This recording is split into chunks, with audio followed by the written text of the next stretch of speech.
Hola y bienvenidos a la Daily Hustle. Soy Enrique BAUER'S y presidente de su mejor cerveza. No abate por No Filter Network. Miguelito San Dieguito, not with us today. Will the Thrill Clark, not with us today either.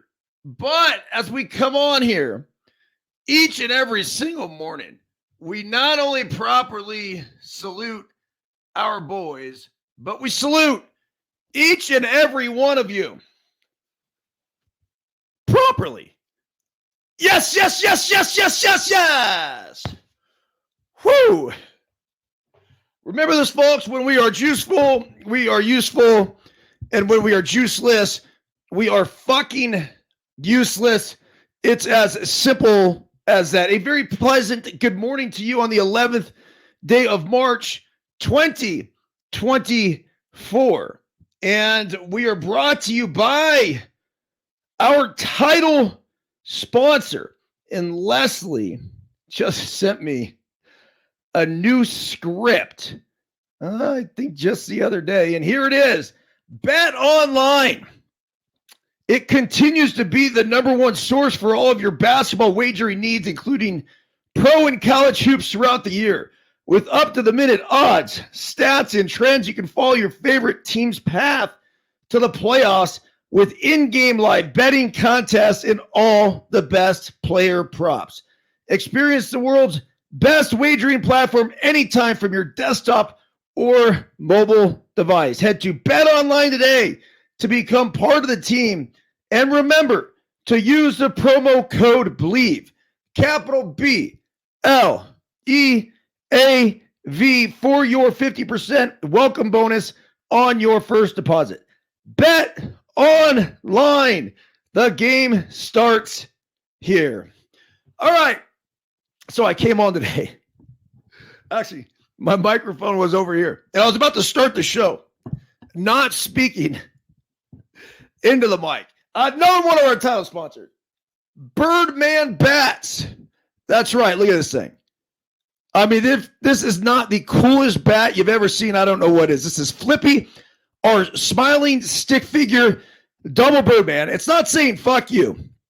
Well, never mind. It is. But because he's smiling, he's saying fuck you in a positive way, that Flippy's going to go and live his life and do his thing. And he's not going to worry about the naysayer, the haters, or anything else. Well, Flippy, if you want to order a Flippy bat from Birdman Bats, go ahead and call them. Or if you want to order the Flippy medallion here, go to ericbyrnes.com, ERICBYRNES.com, where you can also pick up a brand new copy of the Let Them Play Parenting and Coaching Guide to Youth Sports. If you don't believe me on whether or not you need to read this, listen to John Gall, USA Baseball president, quote, "This should be required reading for every travel ball coach and parent in America. The beauty of LTP philosophy is the trust, freedom, and respect the coach and parents are required to give the child.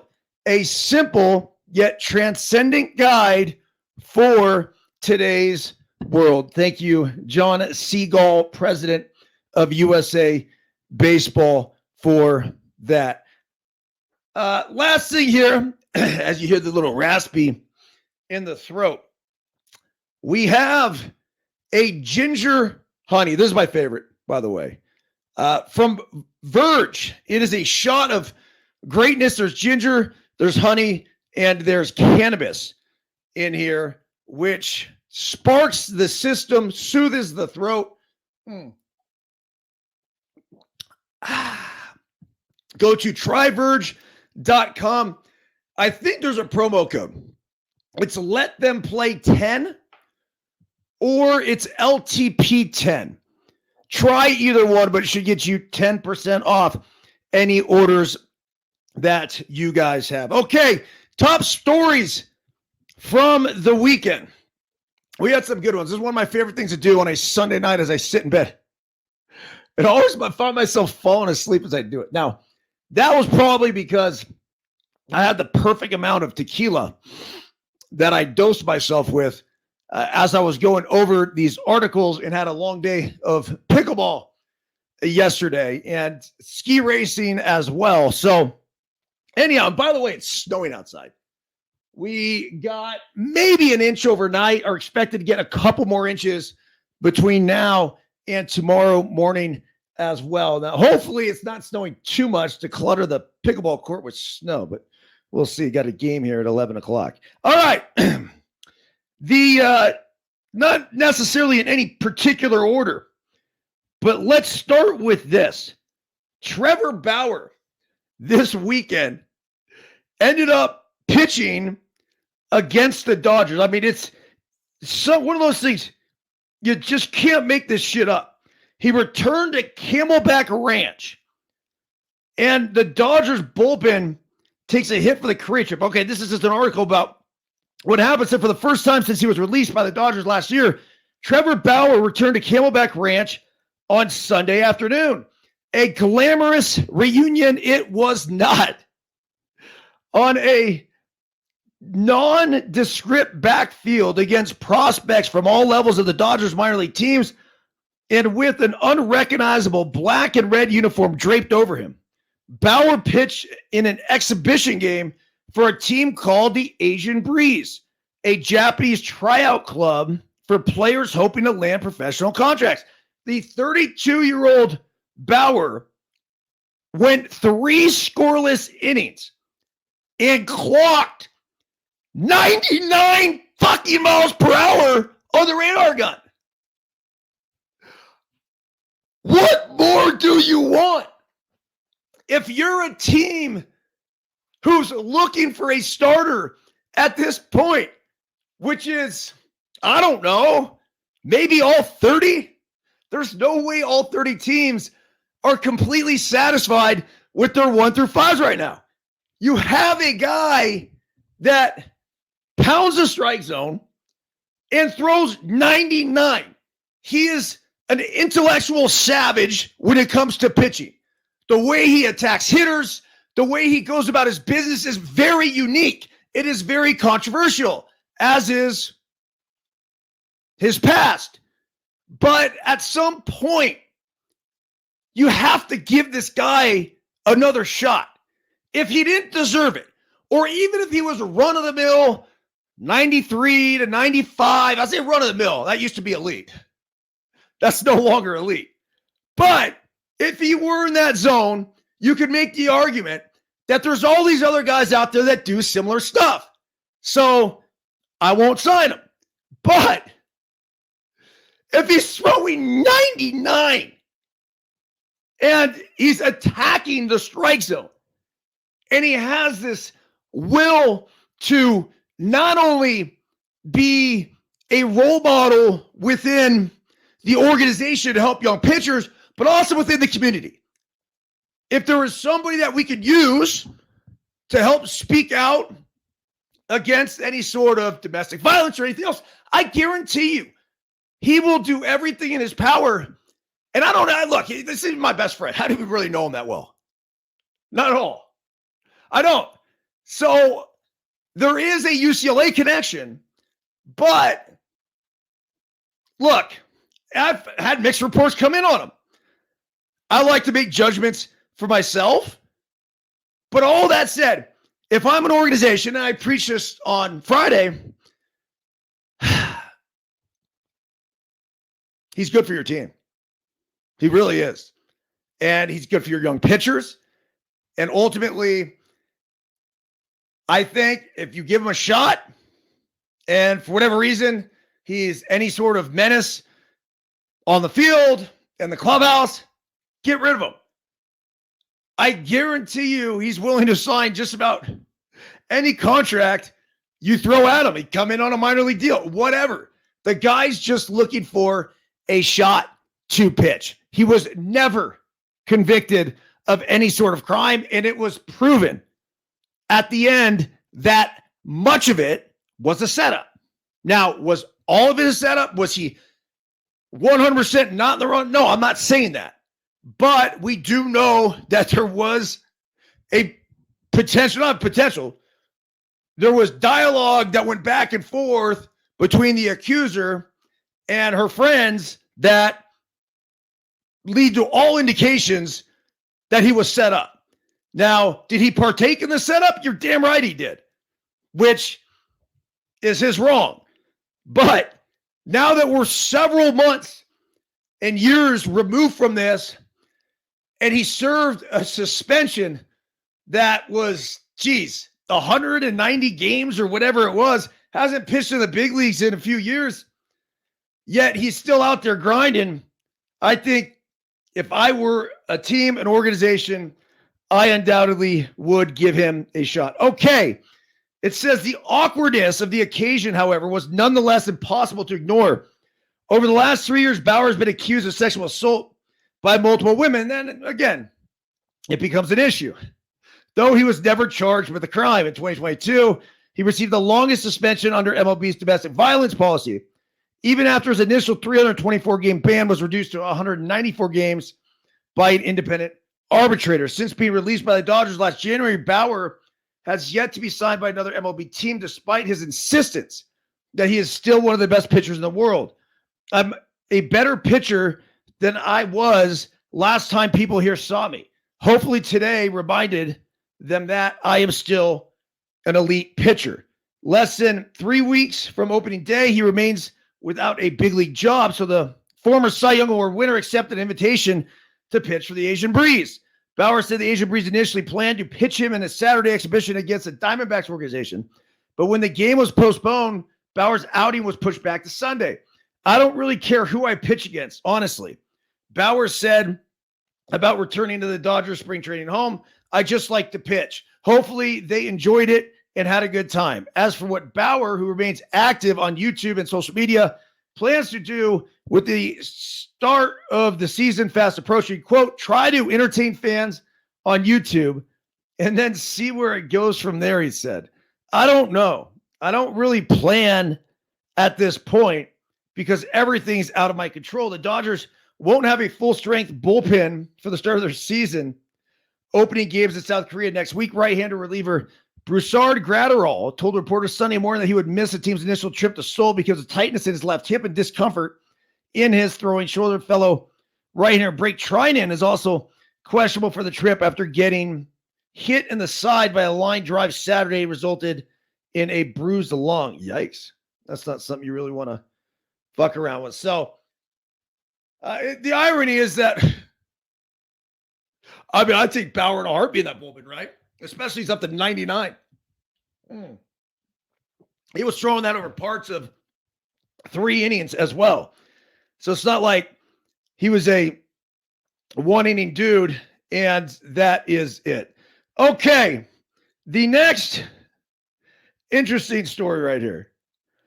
Old man Rocket Roger Clemens gets lit up in hilarious performance for the Savannah Bananas.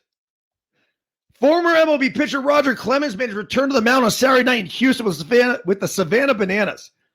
Clemens spent several years late in his career with the Astros, so he certainly had a friendly crowd at Minute Maid Park. Unfortunately for Clemens, all the support in the world couldn't prepare a man in his 60s to face even minor league level competition. Clemens gave up 4 runs, including a 2-run home run to the Party Animals. It's a real team, I swear. Okay, so look, here's a warning to all former big league players, pitchers or hitters, it doesn't matter, that come to play for the Bananas.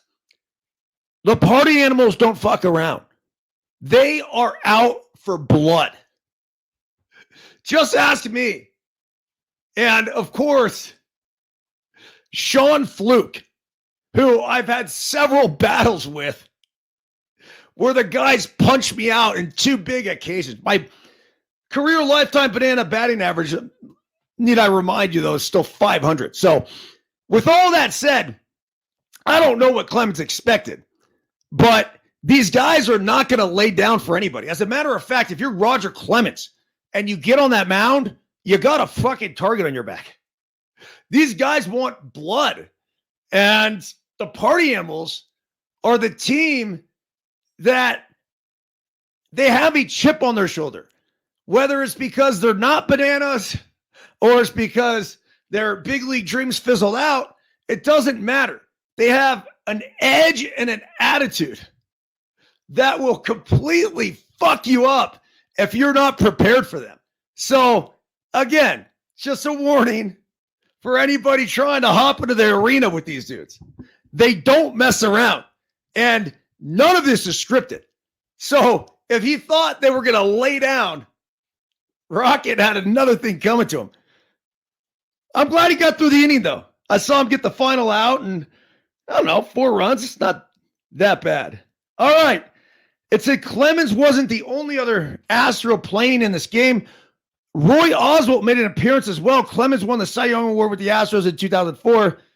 And when he was 41 years old, he had a 2.98 ERA. The following year, he finished with a 1.98 ERA. Well, the question is, how did Roy Oswalt do? Doesn't really say. Yeah, I mean, a lot of these guys do. Like Jake Peavy went out there and got lit. It happens. And there's certain guys that, former big leaguers, that come and grab the stick, and trust me, they start seeing the banana ball pitching and the quick pitching and all the other bullshit. It becomes really difficult. Okay, here's a story that I think this is starting to become an issue.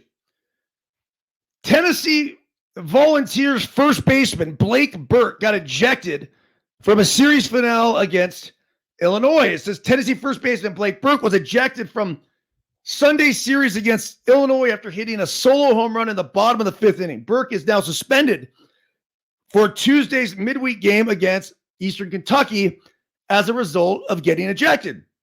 Burke was ejected for saying something to Illinois catcher Camden Janik as he touched home plate after rounding the bases. Both teams were given a warning earlier in the game when Janik involves catcher Cal Stark had to be separated for exchanging words. Quote, I don't know what he said, but he was clearly talking to the catcher about the home run and telling him about it. Tony Vitello said after the game, which he's a smart enough guy, he can see where the ball landed. There's no need to do that, so I don't necessarily agree with Blake's approach or some of the other guys' approach in certain situations, how they handled it. That was the main point of conversation out there in right field after the game about how to handle tension like that. But I also don't agree with how we got to that whole spot. It was not necessary. All right, let's dig a little deeper. Home plate umpire Kevin Sweeney ejected Burke while the Illinois dugout was pointing out what Burke did. One Illinois assistant coach angrily made his way to the field while pointing at Burke in the Tennessee dugout. We'll come out today being the bad guys, and maybe something gets posted, or you hear Blake Burke got thrown out. He's a bad guy, Vitello said. This is for about 6 years now. I used to coach pitchers. We never had, I don't remember back then, anybody throwing baseballs 90-mile-per-hour objects at guys when they're not looking at it. But it started about 6 years ago. Our guys are guilty of doing it. I'm not calling out their guy. He's doing what he's got to do. We saw his video last night. He's going to be really good. He's already good as a young sophomore, so I'm not calling him out. But I don't get that whole trend. I might as well be honest, too. Now I'll be the bad guy. I'm not a rule maker, and I'm not smart enough, and I haven't been doing it long enough.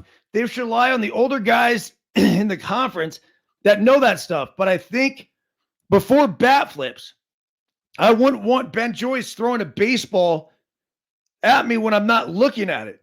That's not good for anybody. One kid gets hit in the face, kind of like Evansville kid did when I was back in college, or maybe someone will pay attention to it, but it just doesn't make sense to me. And there's going to be a time we've been fortunate enough to be playing good enough baseball. We're not the best team in the country, so there will be a time when we lose a game. I hope it's because we're not as good as we need to be that day, or the other team just beat us, which that can happen every day at a park, and it'll happen at some point. but I'd rather it be that than cat and mouse. If we're not good enough to hit a guy, we're not good enough to hit a guy. There's statistic numbers off the stretch and off the windup, and that kind of shows what's going on. I don't think we needed to get to that point, which I think is fair to say. Burke's homer was UT's second of the inning to cut the Illinois lead to 3-2, and his second of the weekend to bring his total to 6. The junior 4 home runs away from tying the volunteer first baseman Luke Lipkosius for most home runs, 40 in program history. Burke entered Sunday's game hitting .367 on the season with a team leading 11 doubles. He started 17 of Tennessee's games at first base. Okay, look, I need more context to this. I don't know what they're saying, that they're throwing balls at guys when they're not looking and whatever. Regardless, I don't give a shit. What I do care about is the umpires around college baseball getting trigger happy when it comes to throwing guys out. This is the second incident in a very short period of time which they've thrown somebody out in these big moments where the player has shown some sort of celebration for that moment.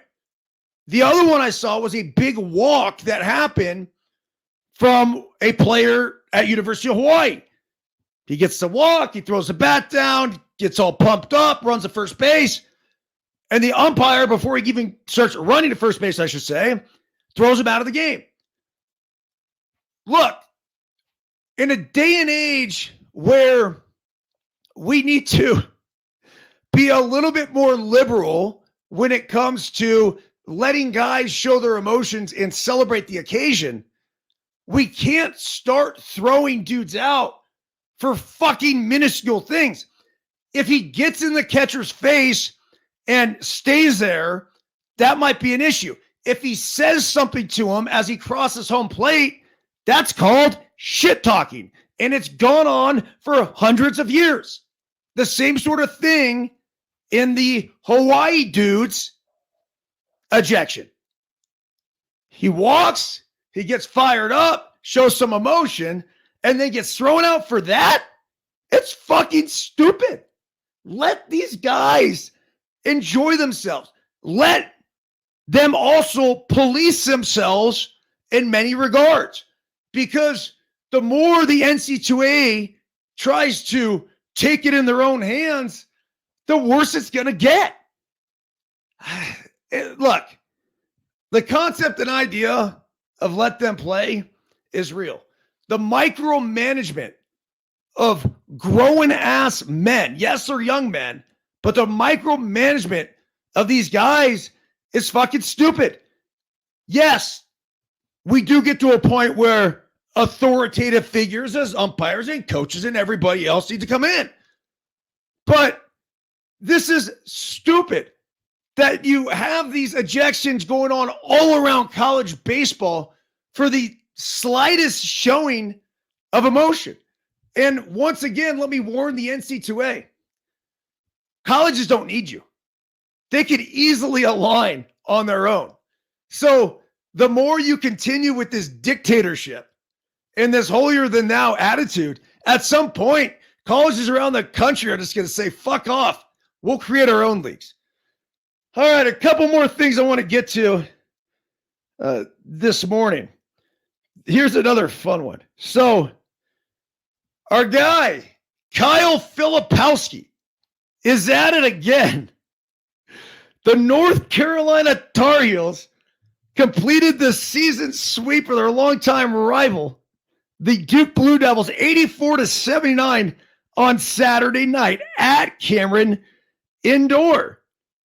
But, of course, it wouldn't be a Duke-North Carolina rivalry without the added drama. At the 6-minute mark of the first half, Blue Devils center, our friend here at No Filter Network, Kyle Filipowski, while lying on the floor near the top of the key, stuck his leg out and tripped UNC forward Harrison Ingram as he was running back in transition. Officials did not stop the play, but managers started wiping the area of the court wildly. As Filipowski got up, he stomped his feet as if he was once again a bit injured. Holy shit, dude. Enough's enough. Of course, you guys remember Filipowski was a huge subject here in the Daily Hustle last week when they lost to Wake Forest and the court gets stormed by the students and Filipowski is out there throwing elbows and essentially initiating contact with the students and then acting like he's fucking hurt. Well, America jumped on Filipowski's back. Is like, oh, yo, are you okay? And the coddling of Filipowski was a joke. It was an embarrassment. Talk shows ever, how dare we have court storming? Oh, this is horrific. I can't believe Kyle Filipowski got hurt. He has a knee injury. Oh, no. What's going to happen to poor Kyle? You guys, come on. You all got fucking duped. Kyle Filipowski didn't miss a game, and he was the one that initiated all of it. So then, once again, here they are losing to North Carolina, and Filipowski's lying on the ground somehow, someway got down there. And then what does he do when he's down on the ground? He goes for a fucking leg swipe. That's terrible. When are we going to start realizing that not only is Filipowski a great NBA talent and potential lottery pick, but he's also a pussy. He's also somebody who's going to play dirty. And he's going to look for every edge. It's, ugh. I mean, Filipowski has now become the most hated player at Duke since Christian Laettner. Unquestionably. And that's hard to do. So we'll see what the NC2A tournament has in store. We still have the ACC tournament coming, in which we could see a rematch between North Carolina and Duke one more time. But Filipowski, bro, enough's enough. You're a great player, a great talent. You don't need all the other bullshit to ruin it for you. Okay, let's see if there's anything else I want to get into. 10:18 Pacific time, by the way. Russell Wilson signs with the Steelers. Initial reaction to this is why the fuck not? Look, this is a 9-time Pro Bowler. This is a former Super Bowl MVP. This is somebody who appears to have a tremendous work ethic. Now, for whatever reason, and I don't know, it didn't work out in Denver. I got to believe that there are multiple factors that played into that. But I love the fact that he's going to go to Pittsburgh, going to play under Mike Tomlin, who is one of the most badass coaches in the history of the NFL. Tomlin doesn't fuck around. So Russell Wilson's going to go in there. Ego's been checked at the door. The guy's been released, traded, and he's released. He's 35 years old. Now, is he going to lead them to the Super Bowl? Not likely. I think the AFC, there's just too many other teams. Could he get the Steelers team into the playoffs? No doubt. This team is primed and ready, and probably, you can make the argument, a quarterback away. Now, Kenny Pickett just wasn't it for now. And he might be better down the road. If nothing else, Russell Wilson is going to be able to tutor him along the way. So with all of that, they sign him for $1.2 million. That's all they have to pay of the salary, where the Broncos are eating something like $38 million. So overall, great move for the Pittsburgh Steelers. Right here, there was some controversy, by the way, with Temple basketball. Temple men's basketball team played several games with unusual betting patterns.